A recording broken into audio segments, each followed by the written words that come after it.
realización de ejercicios relacionados con fundamentos de programación en el lenguaje Python. En esta primera parte tenemos 3 temas preparados, específicamente sobre temas que se ven en las primeras unidades de fundamentos de programación, como ustedes ya lo habrán visto en la parte teórica, que son básicamente listas, estructuras y posteriormente arreglos, es decir, trabajando con NumPy. ¿Ok? Entonces el primer tema que vamos a resolver es un tema de verificar qué es lo que imprime el siguiente código, justificando obviamente la respuesta. Entonces esta es la primera parte, como les mencioné. ¿Ok?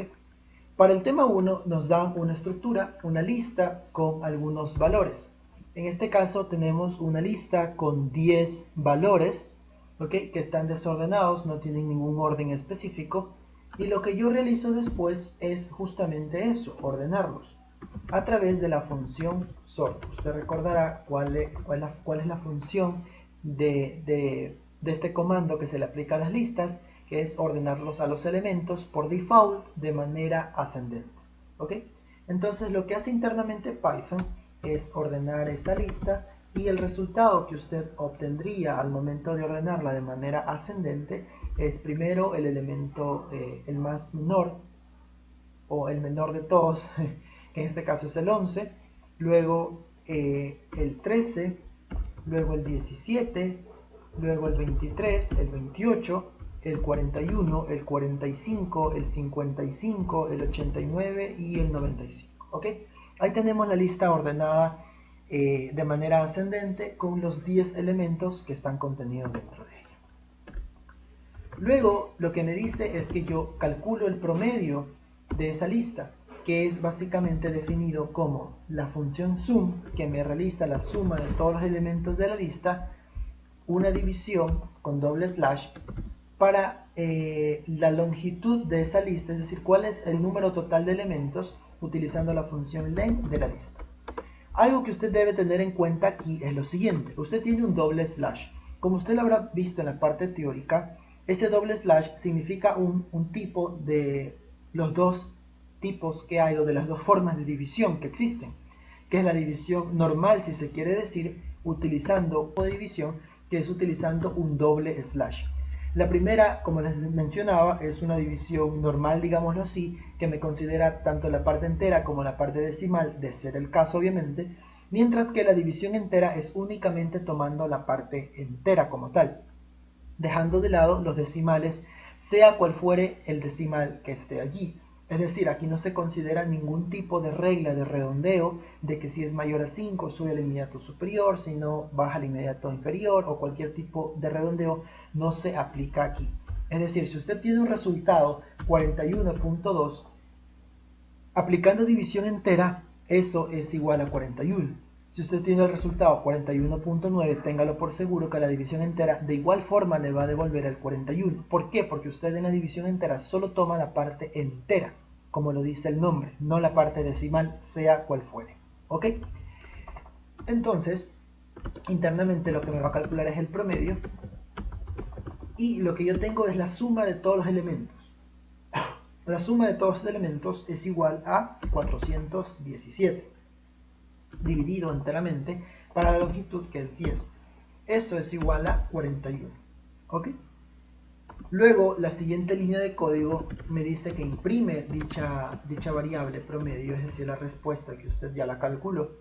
Y lo siguiente que hago es definir una nueva variable que básicamente es una lista vacía, en donde yo voy a agregar posteriormente elementos. Luego tengo la definición de un contador, i igual 0. Y posteriormente tenemos la sentencia con un lazo, en este caso es el lazo while. El lazo es exactamente igual a si usted lo encontrase como i igual a i más 1. Lo que hace esta sentencia es, sabes que al valor nuevo de i va a ser igual al valor actual de i más un incremento de 1. Es decir, si i era igual a 0 en un inicio, ahora i va a ser igual a 1, porque yo estoy incrementando en un valor de 1. Si yo tuviese i igual a i más 2, el incremento sería de 2 en 2 respectivamente. ¿Ok? Y como les decía, esto es exactamente igual a escribirlo de una manera más simplificada, como ustedes pueden ver, i más igual a 1. ¿Ok? Si ustedes quieren disminuir o que no incremente, sino que disminuya, simplemente ese más se cambia por un menos igual a 1, por ejemplo. ¿Ok? Es una de tantas formas de hacerlo. O yo no quiero un incremento ni un decremento, sino yo quiero un multiplicador, utiliza el operador multiplicación igual a 1. ¿Ok? Dependiendo del uso. Entonces en este caso i más igual a 1. Y lo que yo voy a hacer siguiente es imprimir esa lista menores. Entonces vamos a continuación a evaluar qué es lo que hace cuando el iterador varía en el tiempo. En un inicio i es igual a 0, eso es verdadero o falso. Eso es verdadero. Luego, i más igual 1 me incrementa el contador ya no igual 0, sino ahora toma el nuevo valor que es i igual, bien es verdadero. Luego, cuando i es igual a 2, eso es verdadero. Cuando i es igual a 3, eso también es verdadero. Luego, cuando i es igual a 4, esa condición es verdadera. ¿Qué pasa cuando i es igual a 5? Eso es falso. Y como usted puede ver, si la lista está ordenada ascendentemente, cualquier valor que yo tome después del 41 es mayor a 41 y por lo tanto me va a dar como resultado un falso, porque va a ser menor obviamente al promedio, que es 41. Por lo tanto, suficiente con que usted tenga un primer valor de falso, ya sabe que los otros valores también van a salir falsos. Por lo tanto, los únicos que cumplen la condición son estos 5 primeros valores que usted evaluó. Entonces, téngalo por seguro que usted cuando imprima la lista menores va a tener almacenados los siguientes valores. El 11, el 13, el 17, el 23, el 28 y hasta ahí. ¿Ok? Esos 5 valores usted los va a tener almacenados en la lista menores. ¿Por qué? Porque cumplen con la condición de que son menores al promedio, que es igual a 41. Todo lo que usted ve comentado es la parte justificativa que usted tendría que escribir al momento de resolver este ejercicio. ¿Por qué? Porque da a entender que usted ha comprendido qué es lo que hace exactamente cada línea y cuál es el procedimiento que se realiza para llegar a la respuesta correcta. ¿Ok? Entonces hemos concluido la primera parte del tema 1.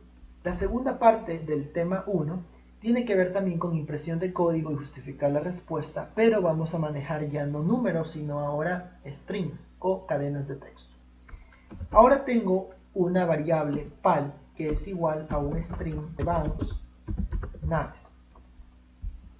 Luego tengo una sentencia un poco extraña, si se la ve de primera mano, que me dice b igual a pal indexado en dos puntos que están seguidos, menos 1, punto replace,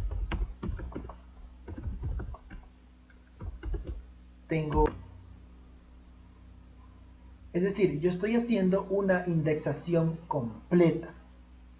Como yo estoy haciendo una indexación completa, yo no estoy tomando desde un índice X hasta un índice Y, sino que estoy tomando todo el contenido que está almacenado en pal. Y luego tengo un menos 1. Como usted sabrá, cuando yo pongo índices a un string o a una lista, yo lo puedo hacer tanto de manera positiva, digámoslo así, o de manera negativa. Los índices de manera positiva son los que nosotros manejábamos normalmente de izquierda a derecha. Es decir, estoy barriendo en esa forma y por lo tanto yo los ordeno 0, 1, 2, 3 y así sucesivamente. Pero cuando yo quiero ordenar de manera inversa o cuando quiero dar índices a un string o a una lista o lo que usted desee, de manera inversa, es decir, de manera derecha a izquierda, usted debe tener en cuenta que lo va a hacer utilizando números negativos. Y ya no comenzando desde el 0, sino comenzando desde el menos 1, menos 2, menos 3 y así sucesivamente. Por lo tanto, lo que está haciendo aquí es tomar todo el contenido de pal y lo que está haciendo es invirtiendo. Luego de que lo invierte, que es el primer resultado, que es el que yo voy a anotar aquí, b igual, ¿qué pasa cuando yo invierto esto de aquí? Yo voy a tener sus, ne, nav, es. Ese es el primer resultado que yo obtengo cuando yo giro la cadena de texto, cuando yo la invierto. Luego lo que yo voy a hacer es a reemplazar todo espacio por algo que se determina como un sin espacio o por un espacio vacío. ¿Qué es lo que pasa aquí? Cuando usted tiene la función replace, que es intuitiva porque me lleva a decir que yo voy a reemplazar, recibe dos argumentos. El primer argumento es lo que yo voy a reemplazar y el segundo argumento es con qué lo voy a reemplazar. En este caso, yo voy a reemplazar todo espacio que me encuentre en esa cadena por algo que se determina como un sin espacio. Entonces, el segundo resultado que yo obtendría al aplicar esta función es b igual lo mismo, pero ya sin espacios. Se van sus ne, nav, es. ¿Ok? Y posteriormente lo que yo hago es un lower. Aplico la función lower. ¿Qué hace la función lower? Lo que hace es todo el texto lo deja en minúsculas. Es decir, si hay alguna mayúscula, la convierte a minúscula y todo el texto lo deja en minúsculas, como lo dije en un primer inicio. Entonces, lo que yo voy a obtener finalmente como resultado en B va a ser igual a se van sus ne, naves. ¿Ok? La única letra que yo tenía mayúscula era la última, que es la S, y ahora es minúscula.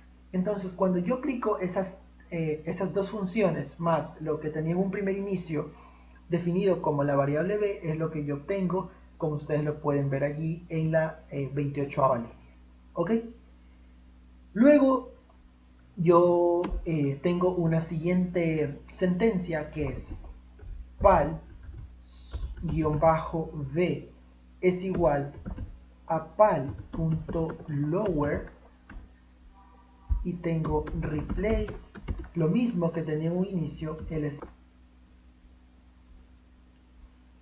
Lo que yo voy a hacer ahora es definir esta variable pal-v igual a pal.lower, voy a aplicar la función lower, luego voy a aplicar la función replace.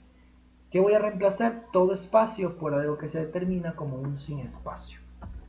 Entonces, lo que yo voy a obtener almacenado en pal-v va a ser igual a lo que yo tengo almacenado en pal, que es se van en sus naves, primero en minúsculas y luego reemplazado todo espacio por un sin espacio, que básicamente es lo que ustedes pueden ver aquí. Se van en sus naves. Vamos a comentarlo porque esto es parte de la justificación que estamos realizando. Y hasta allí tengo yo, hasta ahí he leído 3 líneas de código. Luego yo es palíndromo.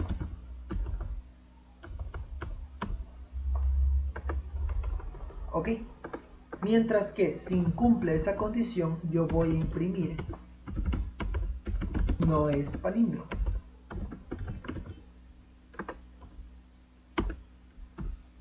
Como ustedes podrán observar, si yo evalúo la igualdad entre pal-v y v, ustedes automáticamente se dan cuenta de que esas dos cadenas de texto no son iguales. Aunque suene al momento de leerlo, se van en sus naves, y al revés, yo lo quiera leer, se van en sus naves, no se lee de igual forma. Hay un pequeño error y ustedes lo pueden ver aquí. Si bien es cierto, las primeras palabras, las primeras letras son iguales, se van, al momento de entrar sus naves, y acá en sus naves, varía totalmente las cadenas de texto y no son iguales. Por lo tanto, la respuesta que usted va a obtener aquí, ya haciendo esa evaluación, es palíndromo. ¿Ok? Listo.